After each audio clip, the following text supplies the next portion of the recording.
comme vous l'avez vu, c'est une très longue histoire. Et c'est un long passage qu'on vient de faire, qu'on vient de lire. Nous savons que nous sommes dans un temps, dans une période, dans une nouvelle année, où nous avons vu un thème. Soyons des intimes de Dieu. Mais le sous-thème que je donne à mon message cet après-midi, c'est faisons ce qui est droit aux yeux de l'Éternel. Ou encore, soyons des intimes de Dieu pour faire ce qui est droit aux yeux de l'Éternel. Alléluia. C'est facile de le dire, hein, de dire faisons ce qui est droit aux yeux de l'Éternel. Mais il y a des choses qui ne montent pas. Quand quelqu'un est bien, il continuera d'être bien. Quand quelqu'un est juste, il continuera d'être juste. Mais quand quelqu'un n'est pas bien, tant qu'il fera semblant d'être bien, il ne pourra pas. Dans le monde, on dit, un chien ne changera jamais sa manière de s'asseoir. Pourquoi?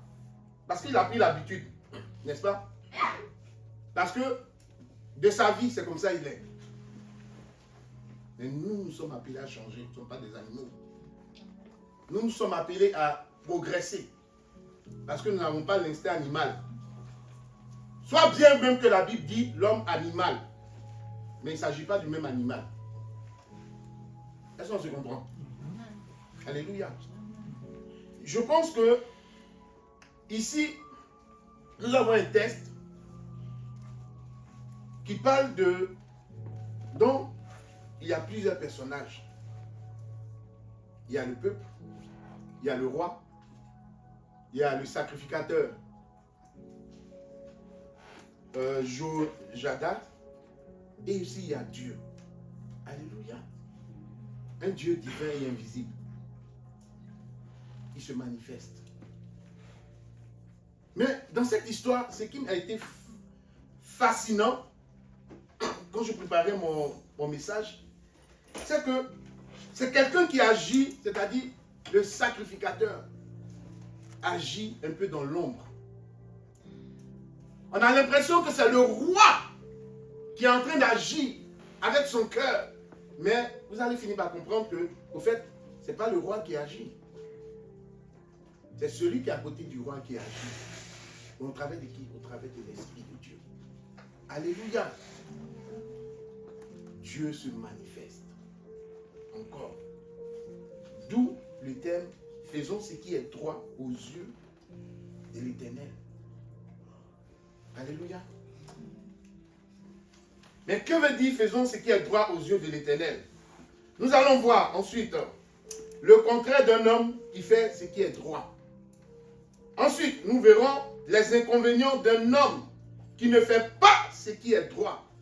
Et pour finir, les avantages d'un homme qui fait ce qui est droit. Alléluia. Amen. Que le Seigneur puisse nous bénir. Comme je le disais, qu'est-ce qu'un homme droit? Un homme qui fait ce qui est droit. On parlera de faire ce qui est juste. On parlera de faire ce qui est honnête. Est-ce qu'il y a des hommes honnêtes et des femmes honnêtes dans cette salle? Amen. Amen. Amen. Ah, ceux qui reprennent, vous n'êtes pas honnêtes. Amen. Que nous soyons honnêtes dans le nom de Jésus. Alléluia. C'est important. Pourquoi? Parce que toutefois, à l'instant T où nous sommes en train de parler, tu es honnête. Pourquoi? Parce que tu es en la présence de l'Éternel. Amen. Quand Paul parle des hommes, parle je dirais, Paul, dans l'un de ses passages, parlait des hommes justes. Il dira, vous êtes des justes dans l'assemblée. Effectivement, en la présence de l'Éternel, ils étaient des justes. Mais une fois sortis de là, est-ce qu'ils étaient justes? C'est la question qu'il fallait se poser. Mais quand je suis en train de parler présentement, je trouve que tu es honnête devant l'assemblée de Dieu. Alléluia. Je m'adresse à toi en tant qu'une personne honnête. Amen. Et je crois que celui que nous bénissons est présent cet après-midi. Et nous l'avons vu en action. Amen. Au travers de son esprit. Et frère, je dirais que moi, pour ma part, un homme qui fait le contraire de ce qui est droit, c'est un homme malhonnête. C'est un homme qui est injuste.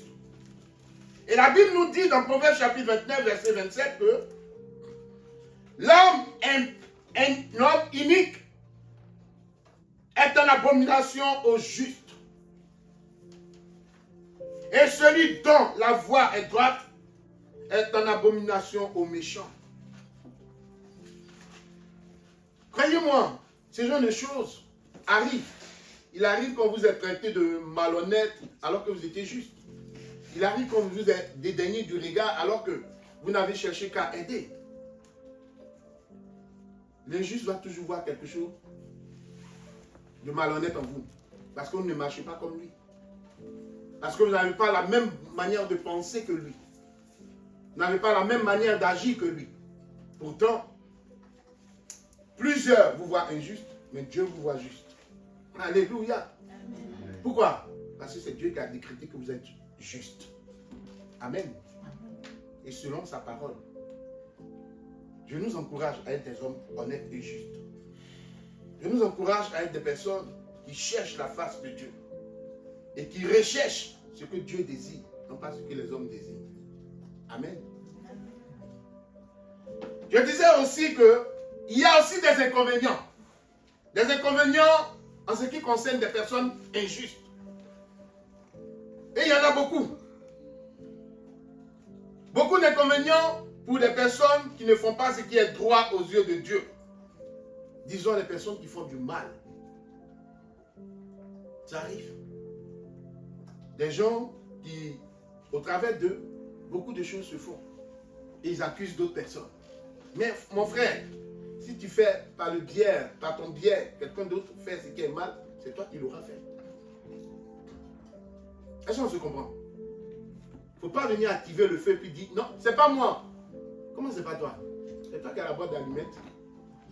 Ou bien c'est la boîte d'allumettes, tous ceux qui sont enflammés. Des fois, nous avons tendance à incriminer les autres. Ah, moi, Dieu a simplement dit, hein, mais c'est par ton biais que la chose s'est produite. Alors, tu es l'élément qui a activé la chose. Nos pensées sont des fois mauvaises. Et Dieu n'aime pas ce genre de choses. Cet homme qui ne fait pas ce qui est droit aux yeux de Dieu, c'est un homme qui ne peut plaire à Dieu. Cet homme qui ne fait pas ce qui peut plaire à Dieu, ce qui est honnête aux yeux de Dieu, c'est un homme qui a de mauvaises pensées.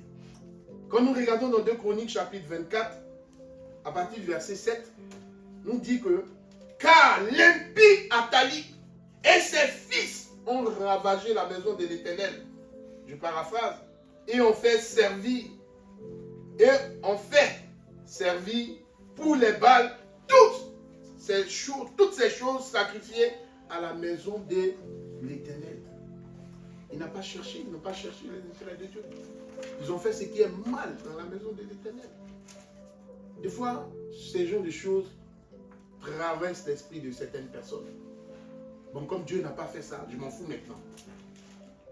Comme Dieu ne m'a pas ouvert les portes, cela ne m'importe peu. Je laisse tomber les avantages de l'Éternel. Je laisse tomber les profits de Dieu. Je laisse tomber l'œuvre de Dieu. Et je m'attache à des doctrines de démons. Ce que mon cœur pense, c'est ce qui est mal. Donc je le fais. Frère, en faisant ça, nous nous condamnons. Et nous devenons pire que les païens. Vous comprenez? Et cela n'est pas bon. Dieu ne veut pas de cela pour nous. Mais la Bible nous dit aussi, dans Psaume 94, verset 11, l'Éternel connaît les pensées des hommes. Il sait qu'elles sont mauvaises et qu'elles sont vaines.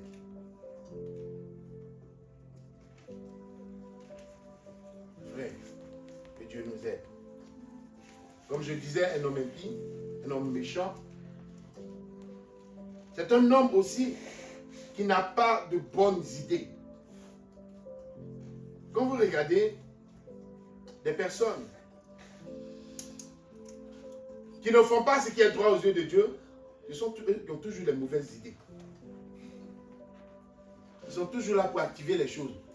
Ah, je viens un petit truc ici, là. Mais c'est quel truc? Ils ne vont jamais expliquer. Mais viens seulement. Mais il faut expliquer. C'est quel truc? Ils sont toujours dans les pensées bizarres. Ils ont des idées bizarres. Et quand vous arrivez, vous les suivez, ils vont vous parler de vol. Et quand la police vous attrape, c'est toi on attrape. Lui, il est parti. C'est toujours comme ça. Vous n'avez pas remarqué? Quand les chrétiens se mettent dans des choses bizarres, c'est toujours eux on attrape. Vous n'avez pas remarqué? Un chrétien qui rétrograde, qui va marcher avec un voleur, on n'attrape pas le voleur, c'est lui on attrape. Un chrétien qui va dire beaucoup de mensonges, quand on arrive à attraper celui qui a menti, c'est pas lui on a menti, c'est pas lui on attrape, c'est toujours lui. C'est sur lui ça tombe. Pourquoi? Parce qu'il a connu la vérité de Christ. Et l'ennemi veut le faire payer. Frère, prenons garde à ce que nous faisons. Que l'Esprit de Dieu nous aide. Que l'Esprit de Dieu nous oriente. Car l'un des inconvénients encore, c'est que ces gens d'hommes sont des hommes qui ne cherchent pas les intérêts de Dieu.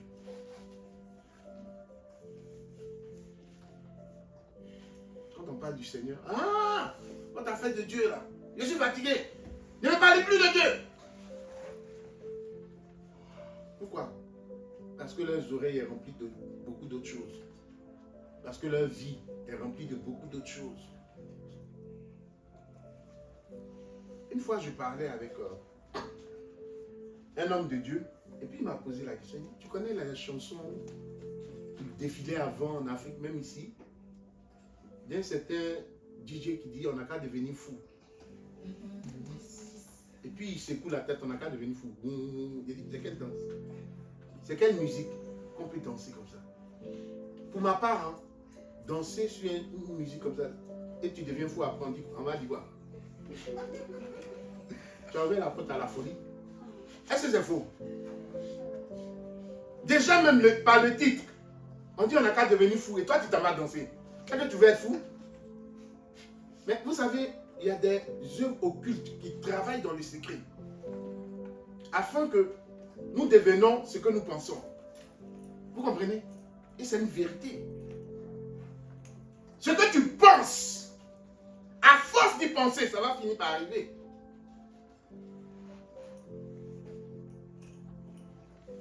Que le Seigneur nous aide.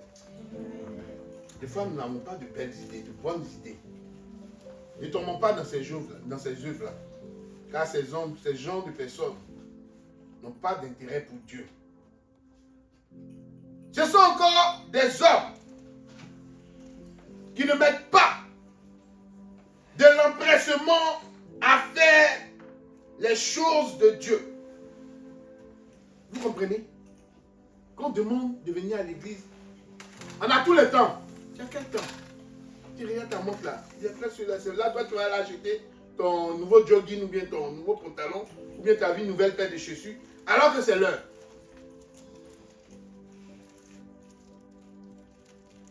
Ce sont des personnes qui ne portent aucun intérêt, empressement aux œuvres de Dieu.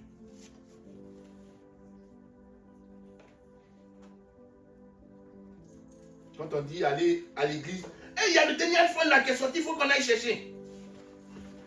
Ça peut avoir été. Frère, c'est dans des petites choses comme ça que l'ennemi nous met au défi.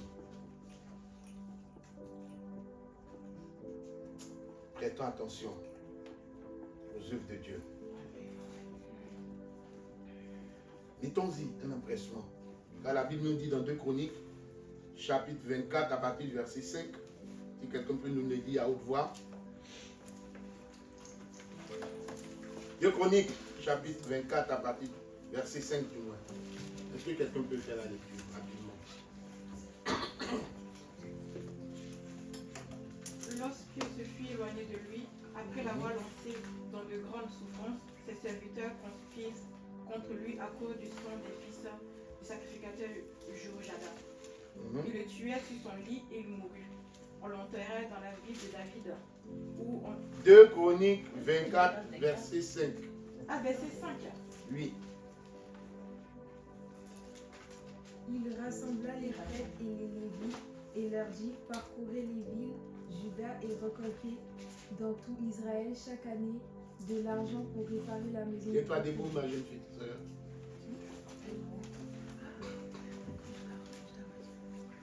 Oui, vas-y, lis.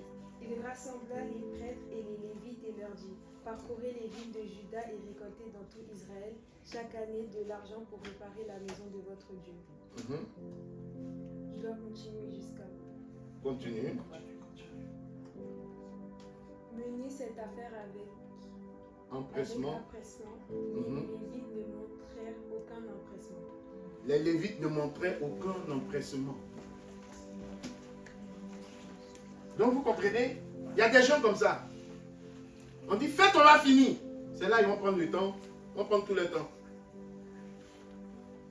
Mais le Seigneur attend que toi, tu sois une personne qui soit motivée, qui fasse les choses avec empressement.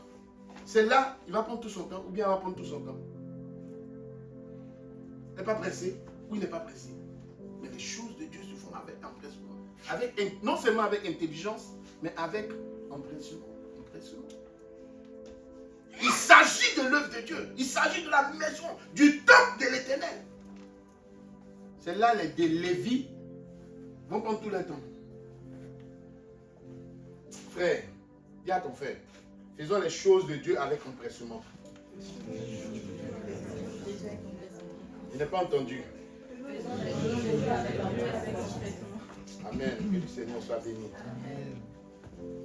Les avantages, comme je le disais, il y a des inconvénients, mais il y a aussi des avantages. Alléluia. Et le premier avantage se trouve au verset 2. La Bible nous dit, Joas fit ce qui est droit aux yeux de l'Éternel. Alléluia. Et ça continue durant la vie du sacrificateur Jo. Il y a des gens comme ça. Ils veulent montrer que ce sont des personnes qui sont bien. Aux yeux de tout le monde.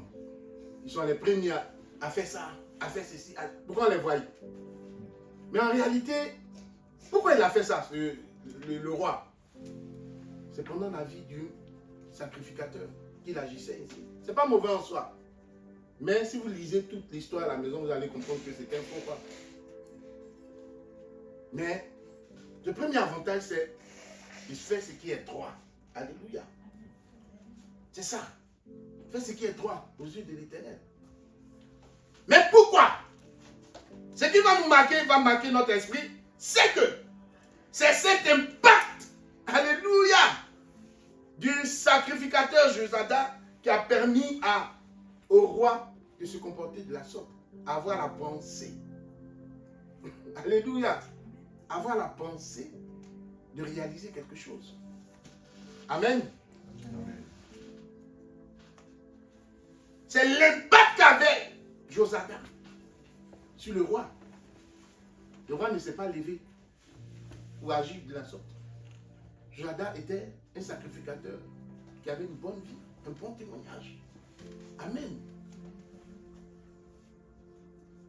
Un impact sur ton frère, sur ta famille, autour de toi. Alléluia.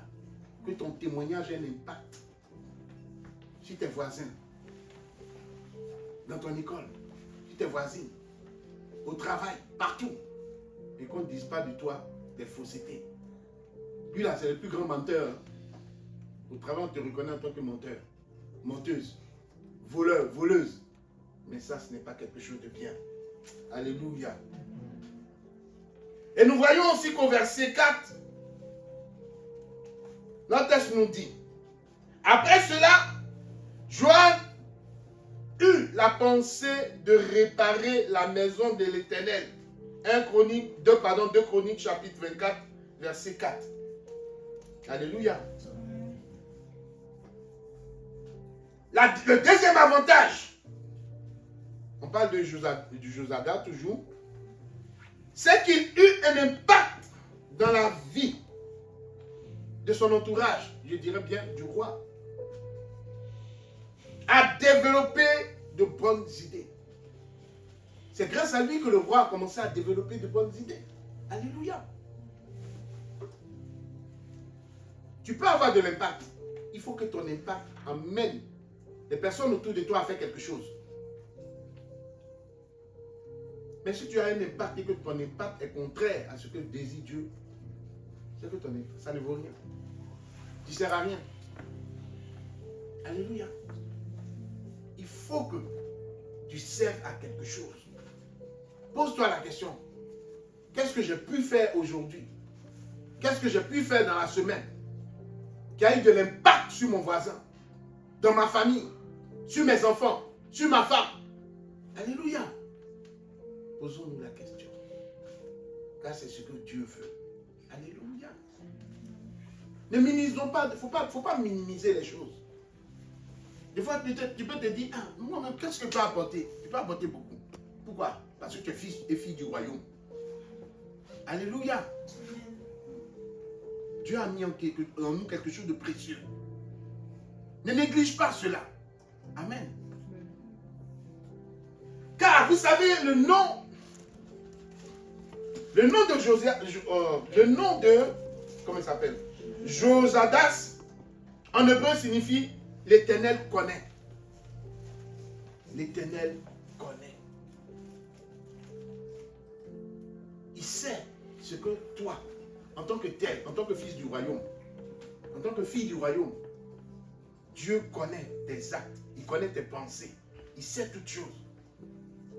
Il sait si tu es bon ou si tu es mauvaise. Dieu sait. Dieu sait. Il faut que ta vie ait un impact.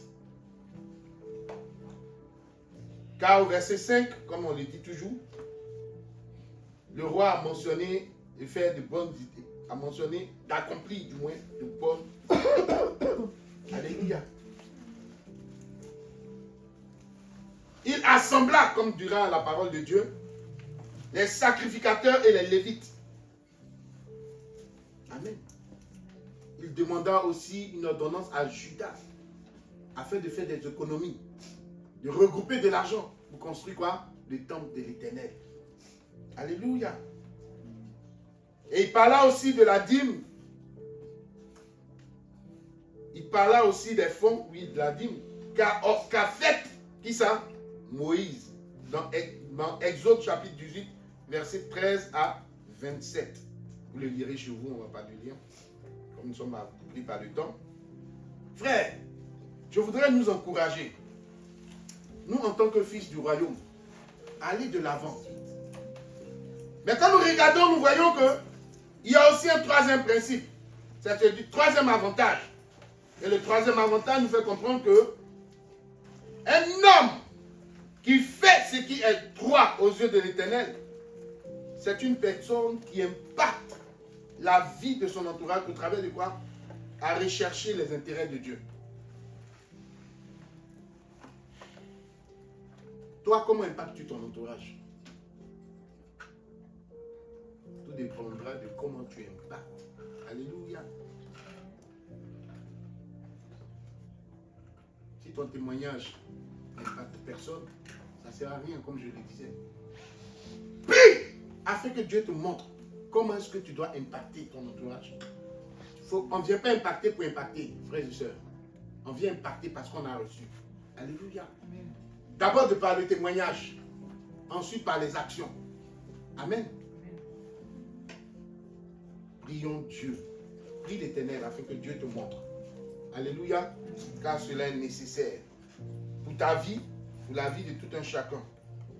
Quand on lit du verset 5 au verset 9, nous voyons combien de fois l'impact qu'a eu Josadas sur la vie du roi était plaisant.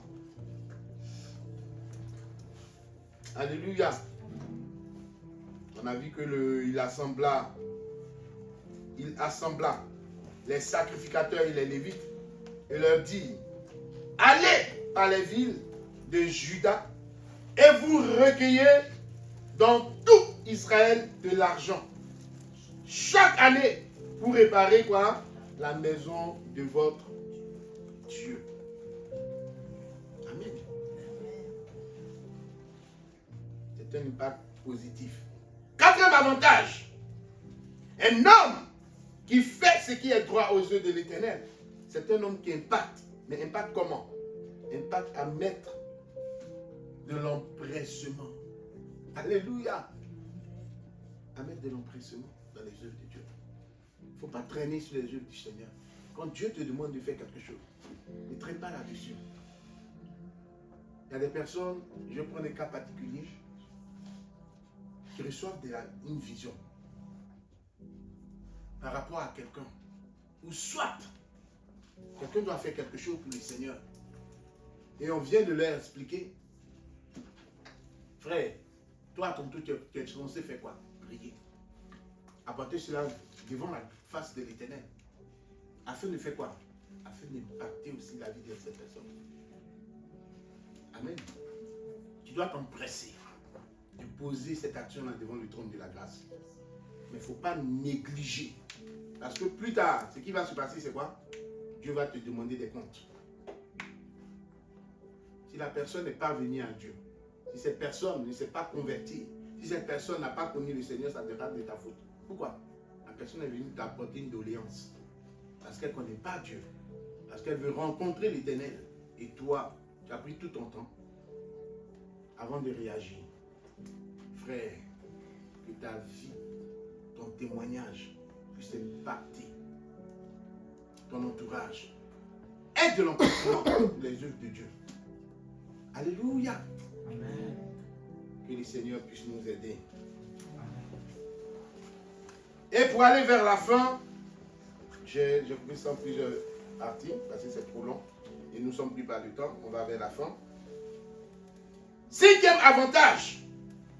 La Bible nous fait comprendre que Josadas, alléluia, était un homme juste aux yeux de Dieu. Et il eut une mort heureuse. Que vous imaginez? Quelqu'un qui a servi l'Éternel fidèlement. Dieu a permis qu'il puisse mourir autant pour moi, heureux. Au verset 15, la Bible nous dit, Josadas mourut, âgé et rassasié des jours. Il avait à sa mort 130 ans. On l'enterra dans la ville de David avec les rois. Alléluia.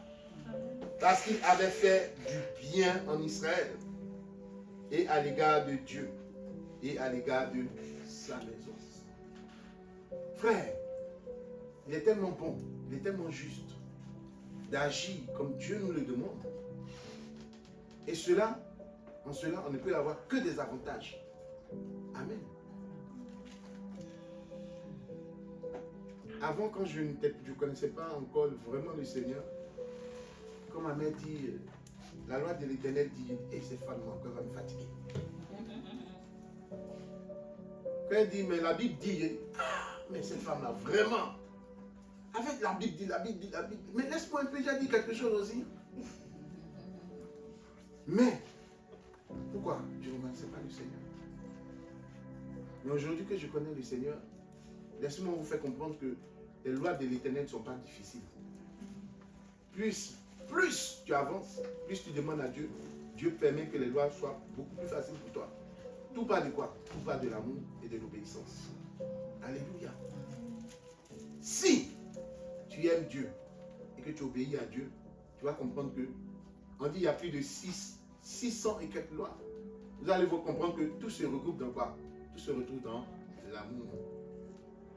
Amen. Que le Seigneur puisse nous aider, que la gloire nous revienne. Frère, un impact dans la vie, dans ta famille, au travail, mais un impact positif. Un impact, frère, et que l'Esprit de Dieu te guide. Ne sois pas un homme, je dirais, qui n'aime pas Dieu. Ne sois pas l'une des personnes qui, je dirais, ne fait pas ce qui est droit, mais sois celui qui fait ce qui est droit aux yeux de l'Éternel. Que Dieu nous bénisse. Amen.